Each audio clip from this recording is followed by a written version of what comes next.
Part 5. England under Canute the Dane. Canute reigned 18 years. He was a merciless king at first. After he had clasped the hands of the Saxon chiefs, in token of the sincerity with which he swore to be just and good to them in return for their acknowledging him, he denounced and slew many of them, as well as many relations of the late king. "He who brings me the head of one of my enemies," he used to say, "shall be dearer to me than a brother." And he was so severe in hunting down his enemies, that he must have got together a pretty large family of these dear brothers. He was strongly inclined to kill Edmund and Edward, two children, sons of poor Ironside, but, being afraid to do so in England, he sent them over to the King of Sweden, with a request that the king would be so good as dispose of them. If the King of Sweden had been like many, many other men of that day, he would have had their innocent throats cut, but he was a kind man, and brought them up tenderly. Normandy ran much in Canute's mind. In Normandy were the two children of the late king, Edward and Alfred by name, and their uncle the Duke might one day claim the crown for them.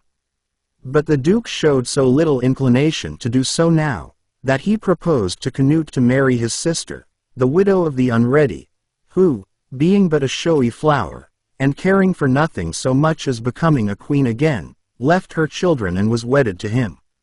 Successful and triumphant, assisted by the valor of the English in his foreign wars, and with little strife to trouble him at home, Canute had a prosperous reign, and made many improvements. He was a poet and a musician. He grew sorry, as he grew older, for the blood he had shed at first, and went to Rome in a pilgrim's dress, by way of washing it out. He gave a great deal of money to foreigners on his journey, but he took it from the English before he started. On the whole, however, he certainly became a far better man when he had no opposition to contend with, and was as great a king as England had known for some time. The old writers of history relate how that Canute was one day disgusted with his courtiers for their flattery, and how he caused his chair to be set on the sea-shore, and feigned to command the tide as it came up not to wet the edge of his robe, for the land was his, how the tide came up, of course, without regarding him, and how he then turned to his flatterers, and rebuked them, saying, "What was the might of any earthly king, to the might of the Creator, who could say unto the sea, Thus far shalt thou go, and no farther?"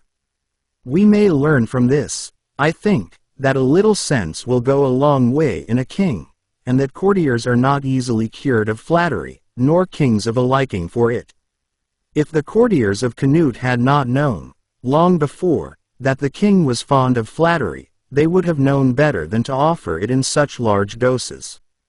And if they had not known that he was vain of this speech, anything but a wonderful speech, it seems to me, if a good child had made it, they would not have been at such great pains to repeat it. I fancy I see them all on the sea-shore together, the king's chair sinking in the sand, the king in a mighty good humor with his own wisdom, and the courtiers pretending to be quite stunned by it.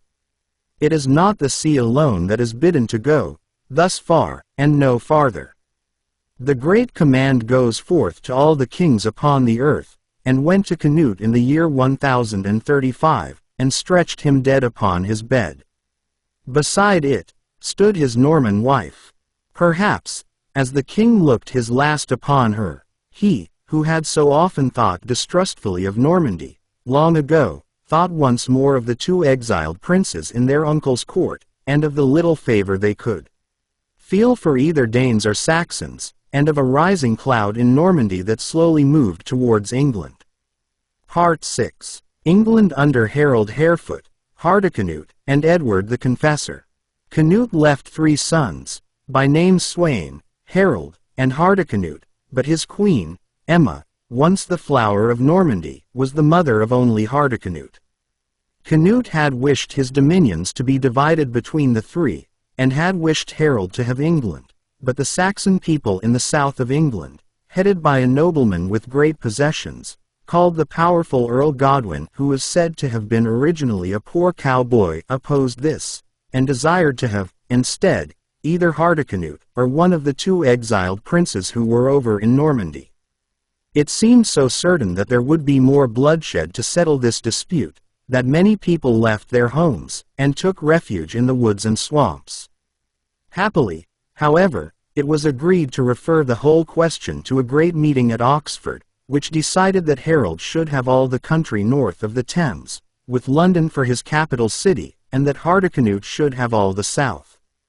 The quarrel was so arranged, and, as Hardicanute was in Denmark troubling himself very little about anything but eating and getting drunk, his mother and Earl Godwin governed the south for him. They had hardly begun to do so, and the trembling people who had hidden themselves were scarcely at home again, when Edward, the elder of the two exiled princes, came over from Normandy with a few followers to claim the English crown. His mother Emma, however, who only cared for her last son Hardicanute, instead of assisting him, as he expected, opposed him so strongly with all her influence that he was very soon glad to get safely back. His brother Alfred was not so fortunate. Believing in an affectionate letter, written some time afterwards to him and his brother, in his mother's name, but whether really with or without his mother's knowledge is now uncertain, he allowed himself to be tempted over to England, with a good force of soldiers, and landing on the Kentish coast, and being met and welcomed by Earl Godwin, proceeded into Surrey, as far as the town of Guildford. Here, he and his men halted in the evening to rest, having still the Earl in their company, who had ordered lodgings and good cheer for them.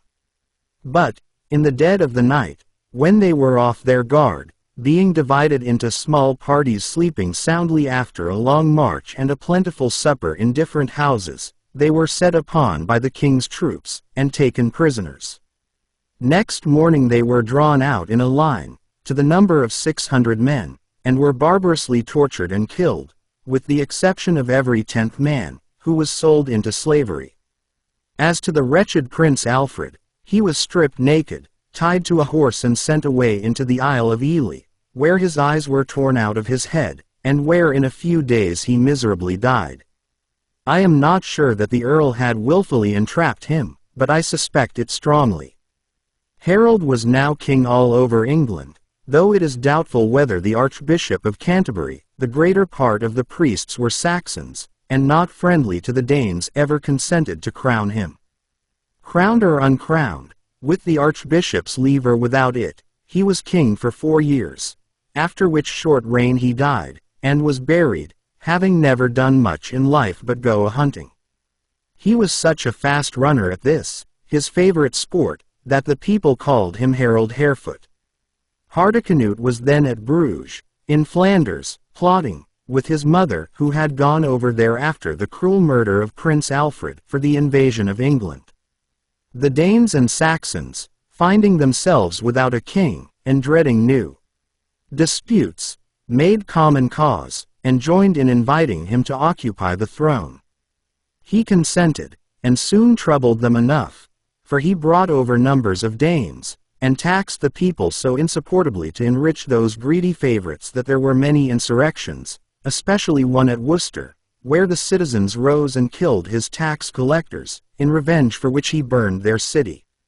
He was a brutal king, whose first public act was to order the dead body of poor Harold Harefoot to be dug up, beheaded, and thrown into the river. His end was worthy of such a beginning.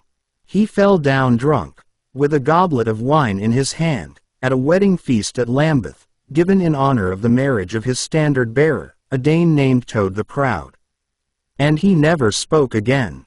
Edward, afterwards called by the monks the Confessor, succeeded, and his first act was to oblige his mother Emma, who had favored him so little, to retire into the country, where she died some 10 years afterwards. He was the exiled prince whose brother Alfred had been so foully killed. He had been invited over from Normandy by Hardicanute, in the course of his short reign of 2 years, and had been handsomely treated at court. His cause was now favored by the powerful Earl Godwin, and he was soon made king. This earl had been suspected by the people, ever since Prince Alfred's cruel death. He had even been tried in the last reign for the prince's murder, but had been pronounced not guilty, chiefly, as it was supposed, because of a present he had made to the Swinish king, of a gilded ship with a figurehead of solid gold, and a crew of 80 splendidly armed men. It was his interest to help the new king with his power, if the new king would help him against the popular distrust and hatred. So they made a bargain. Edward the Confessor got the throne. The earl got more power and more land, and his daughter Editha was made queen, for it was a part of their compact that the king should take her for his wife. But, although she was a gentle lady, in all things worthy to be beloved, good, beautiful, sensible, and kind, the king from the first neglected her. Her father and her 6 proud brothers, resenting this cold treatment, harassed the king greatly by exerting all their power to make him unpopular. Having lived so long in Normandy, he preferred the Normans to the English. He made a Norman archbishop, and Norman bishops. His great officers and favorites were all Normans. He introduced the Norman fashions and the Norman language. In imitation of the state custom of Normandy, he attached a great seal to his state documents, instead of merely marking them, as the Saxon kings had done, with the sign of the cross, just as poor people who have never been taught to write, now make the same mark for their names. All this, the powerful Earl Godwin and his 6 proud sons represented to the people as disfavor shown towards the English, and thus they daily increased their own power, and daily diminished the power of the king. They were greatly helped by an event that occurred when he had reigned 8 years. Eustace, Earl of Boulogne, who had married the king's sister, came to England on a visit. After staying at the court some time, he set forth, with his numerous train of attendants, to return home. They were to embark at Dover. Entering that peaceful town in armor, they took possession of the best houses, and noisily demanded to be lodged and entertained without payment. One of the bold men of Dover, who would not endure to have these domineering strangers jingling their heavy swords and iron corslets up and down his house, eating his meat and drinking his strong liquor, stood in his doorway and refused admission to the first armed man who came there. The armed man drew and wounded him. The man of Dover struck the armed man dead. Intelligence of what he had done, spreading through the streets to where the Count Eustace and his men were standing by their horses, bridle in hand, they passionately mounted, galloped to the house, surrounded it, forced their way in, the doors and windows being closed when they came up, and killed the man of Dover at his own fireside. They then clattered through the streets, cutting down and riding over men, women, and children. This did not last long, you may believe. The men of Dover set upon them with great fury, killed 19 of the foreigners, wounded many more, and, blockading the road to the port so that they should not embark, beat them out of the town by the way they had come. Hereupon, Count Eustace rides as hard as man can ride to Gloucester, where Edward is, surrounded by Norman monks and Norman lords. Justice, cries the Count, upon the men of Dover, who have set upon and slain my people. The king sends immediately for the powerful Earl Godwin, who happens to be near, reminds him that Dover is under his government, and orders him to repair to Dover and do military execution on the inhabitants. It does not become you, says the proud earl in reply, to condemn without a hearing those whom you have sworn to protect. I will not do it. The king, therefore, summoned the earl, on pain of banishment and loss of his titles and property, to appear before the court to answer this disobedience. The earl refused to appear.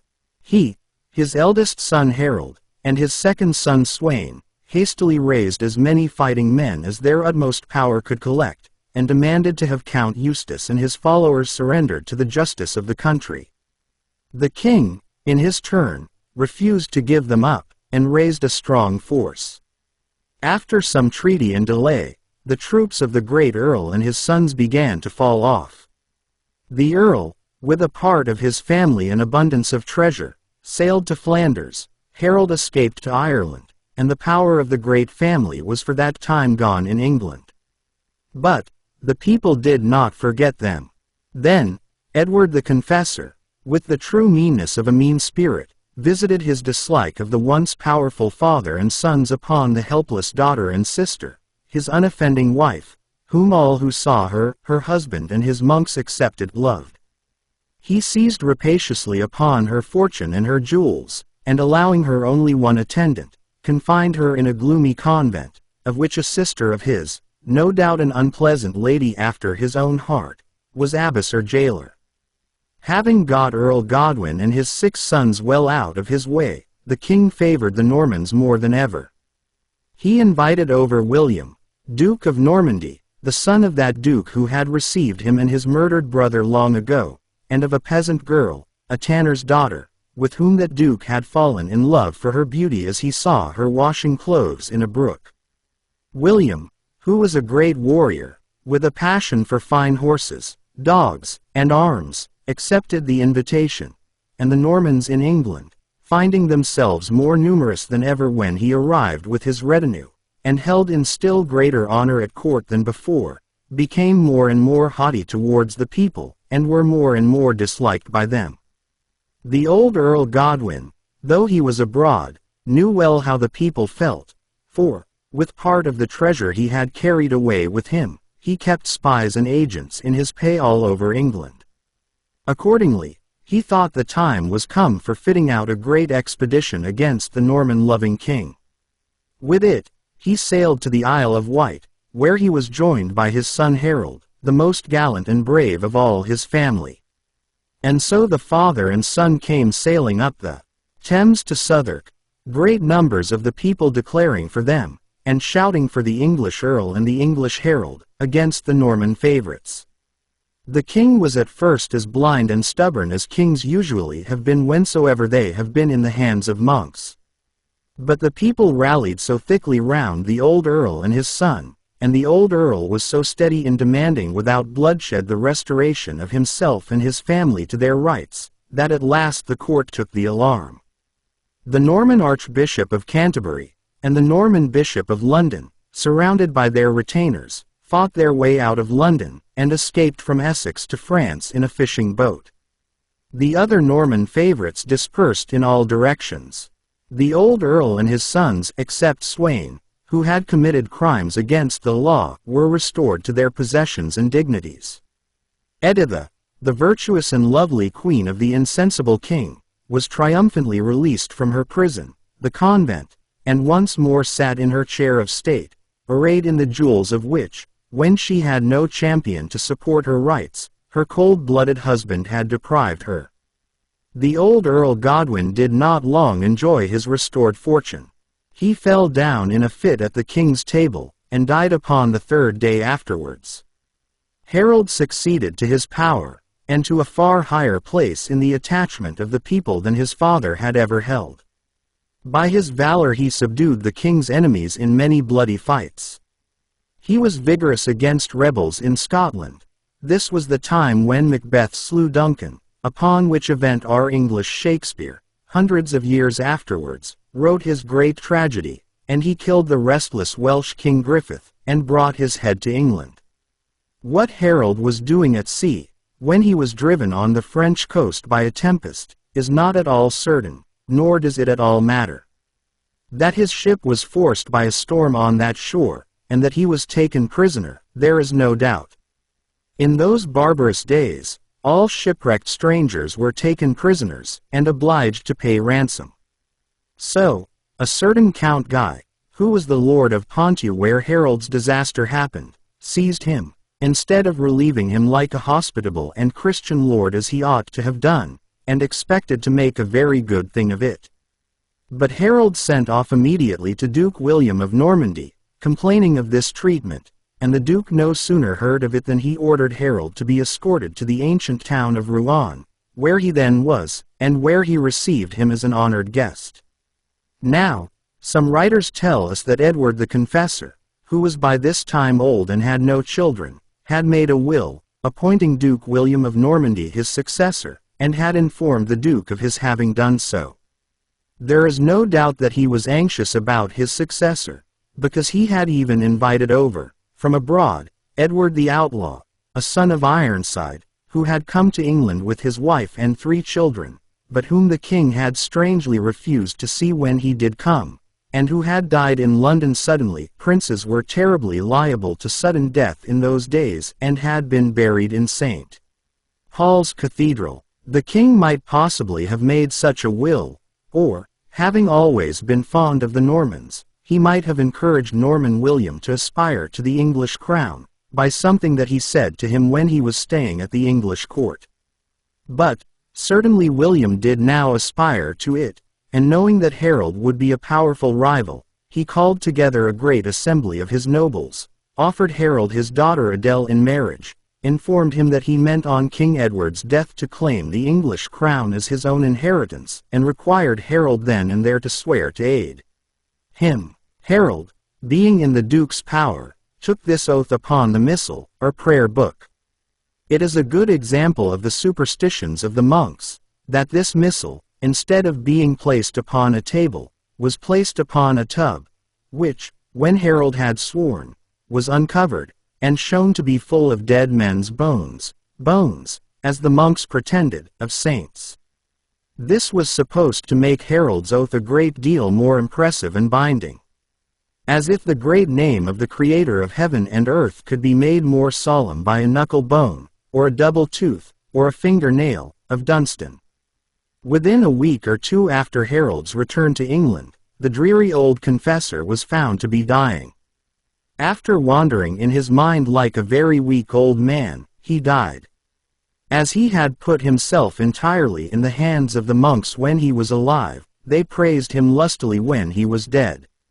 They had gone so far, already, as to persuade him that he could work miracles, and had brought people afflicted with a bad disorder of the skin, to him, to be touched and cured. This was called touching for the king's evil, which afterwards became a royal custom. You know, however, who really touched the sick, and healed them, and you know his sacred name is not among the dusty line of human kings.